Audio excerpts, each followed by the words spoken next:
Welcome to our Middle East briefing show. Today, we're diving into a lively mix of news stories. First up, public opinion on the U.S. economy is quite divided 1 year after Trump's re-election campaign. Some folks are happy about lower food prices and stabilizing inflation, especially in rural areas, but others are worried about rising childcare costs and shrinkflation. Many feel that economic growth hasn't been enough, and geopolitical tensions keep the outlook uncertain. It's a real mixed bag out there. Next, in the world of electric vehicles, Chinese suppliers are speeding ahead. Companies like BYD, CATL, and Hesai are making big moves by designing batteries and sensors for international carmakers like Ford and Mercedes-Benz. They're dominating over 70% of the global EV battery market and are expanding into Europe through joint ventures. It's a strategic push for quality and innovation that's positioning China as a major player in the global EV supply chain. Finally, things are heating up in Syria. About 1,500 ISIS prisoners escaped from a prison in Shadadi during clashes between Syrian government forces and Kurdish-led SDF fighters. Despite a recent ceasefire, the situation is unraveling, with ongoing fighting and casualties. The regional dynamics are complex, involving U.S. involvement, Syrian authorities, and Turkish warnings, showing just how fragile the stability remains. Please continue to watch for all the details. BBC reports that, 1 year after Donald Trump's return to the White House, Americans across the political spectrum have mixed feelings about the state of the economy. For instance, a Michigan Republican notes that food prices, which soared earlier in the year, have now fallen, improving her quality of life. Conversely, an independent father expresses concern over skyrocketing childcare costs and criticizes Trump's honesty about economic progress, grading his performance poorly. Another independent voter worries that Trump's foreign policy focus might threaten economic stability, while a recent graduate struggles to find stable employment despite claims of a booming job market, illustrating the disconnect between official data and personal experience. Meanwhile, a financial consultant acknowledges some financial gains but fears inflation and government interference could undermine future growth, highlighting the complex and often contradictory perceptions of economic health in the U.S. South China Morning Post details China's aggressive push to dominate the global electric vehicle (EV) supply chain, emphasizing rapid advancements in battery and sensor technology. Chinese firms like BYD and Hesai Group are securing major international deals, including collaborations with Ford and Mercedes-Benz, and expanding their manufacturing footprint overseas. With over 70% of the world's EV batteries produced by Chinese companies such as CATL and BYD, China's influence is growing rapidly. These companies are not only supplying components but are also developing innovative products like electric ships, reinforcing China's position as a leader in new energy and digital automotive solutions. Analysts stress that localizing research and establishing manufacturing bases in key markets like Europe are essential for Chinese companies to increase their global market share and overcome the limitations of designing products remotely from Shenzhen.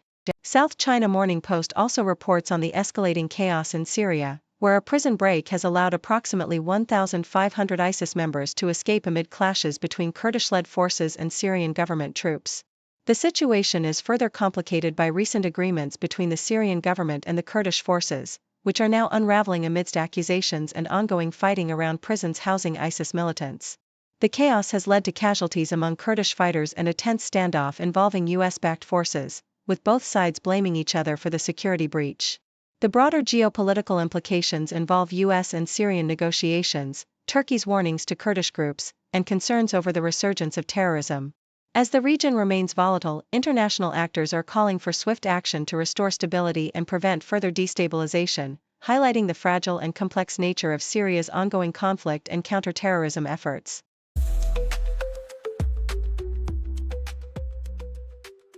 The Australian Broadcasting Corporation reports that Morocco's King Mohammed VI has accepted an invitation to join the US-led Board of Peace, a new international body aimed at fostering stability, reconstruction, and prosperity in the Middle East, especially in Gaza.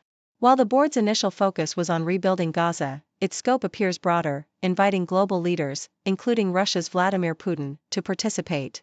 The US has extended invitations to several prominent figures, including French President Emmanuel Macron and Canadian Prime Minister Mark Carney, though responses vary. France has expressed concerns about the board's compatibility with the United Nations principles, emphasizing the importance of multilateralism and international law. Meanwhile, Russia is still considering the offer, seeking clarity on its nuances, and Israel has been invited but has yet to respond, with some officials criticizing the initiative as potentially rivaling the UN Security Council. The Independent highlights a controversial statement by Hugh Hewitt, a conservative radio host, who claimed that the Democratic Party has a Jewish problem after Pennsylvania Governor Josh Shapiro revealed that his vetting process involved questions about his loyalty to Israel.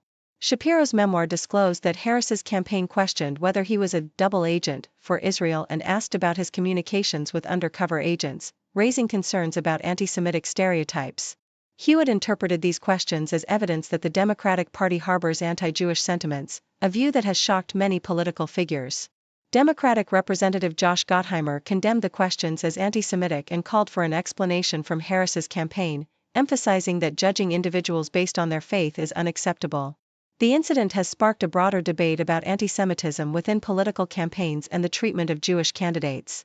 The South China Morning Post reports that many U.S. allies have responded cautiously to Trump's Board of Peace, which involves invitations to leaders like Viktor Orban, Vladimir Putin, and others, with some countries, including France and Canada, expressing skepticism or opting not to participate. France, a permanent member of the UN Security Council, has voiced concerns about the board's legitimacy and its potential conflict with international commitments, particularly regarding Gaza. Israel's position remains uncertain, with some officials criticizing the initiative as detrimental to their interests, especially amid ongoing tensions over Gaza. The U.S. plans to announce its official list of members soon, with the board tasked to oversee a complex peace process involving disarmament, reconstruction, and security reforms in Gaza. Notably, Israel's Prime Minister Netanyahu has indicated that disagreements over the board's composition will not damage U.S.-Israeli relations, even as some Israeli officials advocate for a more aggressive approach to Gaza.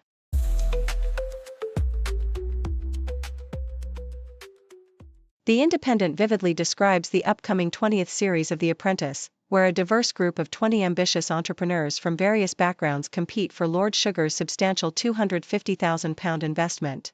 This season promises a thrilling array of challenges that test their entrepreneurial skills in real-world scenarios, from crafting children's books and selling products live on TV to orchestrating a corporate retreat on Egypt's Red Sea. Among the contestants are compelling figures like Andrea Cooper, a resilient grandmother who owns 2 businesses and earned a first-class midwifery degree at 40, and Georgina Newton, an actress turned theatrical producer who plans to revolutionize pantomime touring. The roster also features a young healthcare recruitment entrepreneur, a social media-savvy loungewear seller, and a former RAF gunner turned pet-earned business owner, each bringing unique stories of grit, creativity, and determination. This diverse cohort embodies the spirit of modern entrepreneurship, eager to prove their mettle and seize Lord Sugar's investment to elevate their ventures. BBC's coverage paints a vivid picture of Trump's complex foreign policy legacy, claiming he has halted 8 conflicts globally, from Gaza to India-Pakistan tensions. However, beneath this boast lie fragile ceasefires and unresolved crises in Ukraine and Sudan, illustrating the often contradictory nature of his diplomatic record. Trump's aggressive stance extends to ambitions in Latin America and a bizarre fascination with Greenland, which has alarmed allies and raised eyebrows worldwide. His claims of stopping conflicts are met with skepticism, as many of these ceasefires remain unstable or disputed. The narrative underscores how Trump's approach has been characterized by bold claims and unpredictable moves, leaving a mixed legacy of diplomatic successes shadowed by ongoing conflicts and geopolitical tensions, revealing the unpredictable and often controversial nature of his foreign policy. CNN's detailed report unveils the contentious and sometimes uncomfortable vetting process faced by potential Democratic vice presidential candidates, focusing on the recent scrutiny of Josh Shapiro and Tim Walz. During Harris's vetting, both were asked whether they had ever been agents of foreign governments, questions rooted in the review of Walz's trips to China and Shapiro's past work with Israel. Shapiro, a Jewish Pennsylvania governor, was publicly offended by the implication, perceiving the question as reflective of anti-Semitic stereotypes about dual loyalty.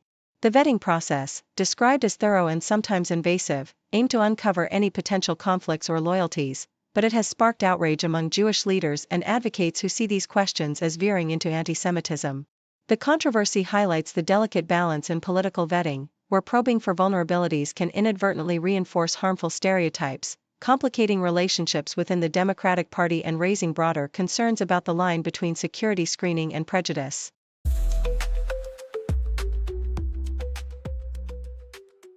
CNN reports that Iraq has declared a complete withdrawal of U.S. forces from its federal territory, with the exception of the semi-autonomous Kurdistan region where U.S. troops still operate.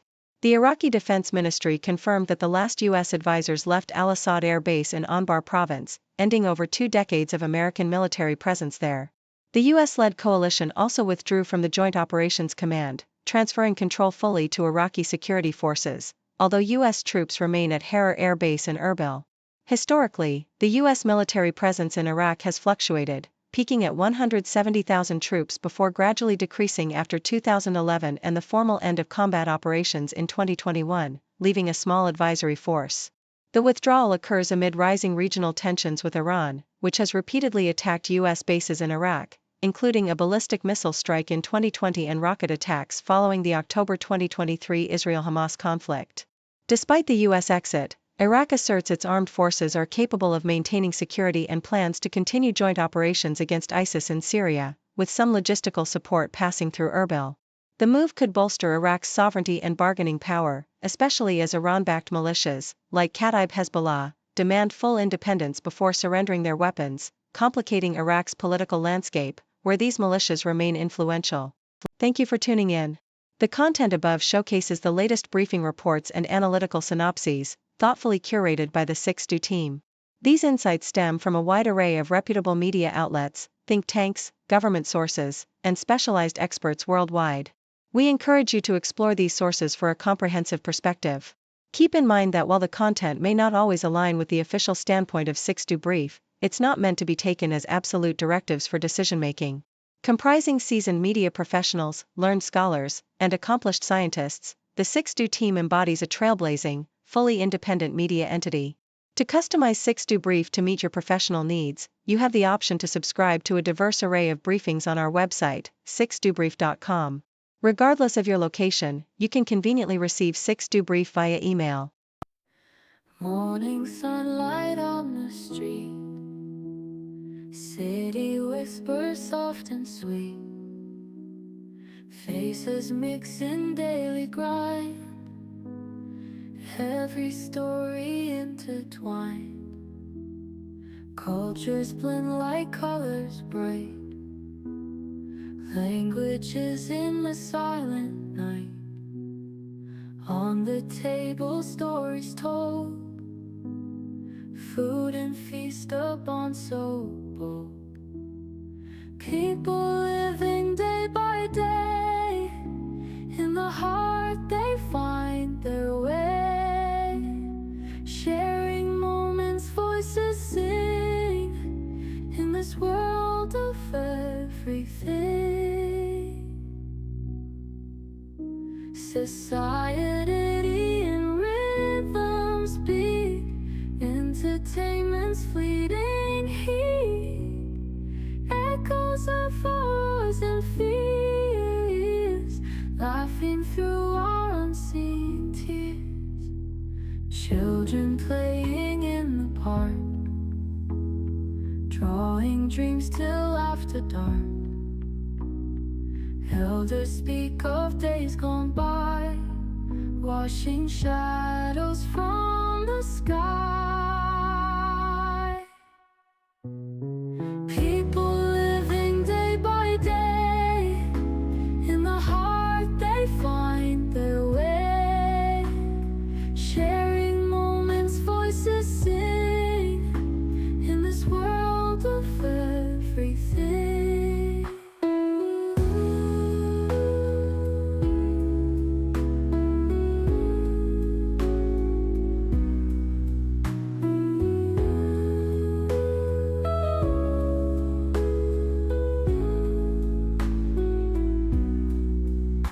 Society